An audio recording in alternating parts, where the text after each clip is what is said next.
besok Satpol PP untuk melakukan tidak lagi berjualan besok. Subulu Salam, Senin tanggal 31 Mei tahun 2021 Kepala Disperindak dan UKM Kota Subulu Salam Asmial meminta pedagang kaki lima yang berjualan di trotoar jalannya Adam Kamil Subulu Salam Utara untuk kembali masuk berjualan di dalam lokasi pasar. Didampingi Kepala Bidang Perdagangan Disperindak dan UKM Ali dan Kabid Darat Dinas Perhubungan Kota Subulu Salam Suhardi Lembong, Asmial mengatakan para pedagang kaki lima untuk tidak berjualan di pinggir jalannya Adam Kamil. Hal ini mengakibatkan kemacetan jalan, mengganggu keindahan kota termasuk merusak persaingan para pedagang dan hal lainnya. Pemerintah telah menyiapkan lokasi pasar untuk para pedagang, persoalan rezeki Allah yang mengatur katanya.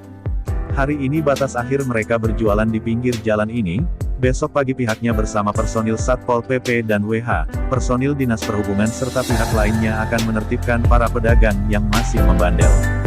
Hari ini pihaknya memberikan sosialisasi agar mereka mengerti dan memahaminya, berharap para pedagang bisa mematuhinya.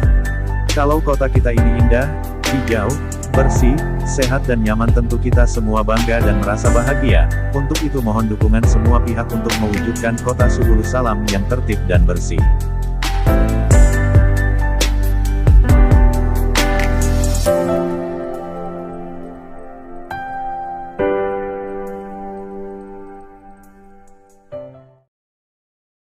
Media Center Dinas Komunikasi dan Informatika Kota Subulu Salam mengabarkan.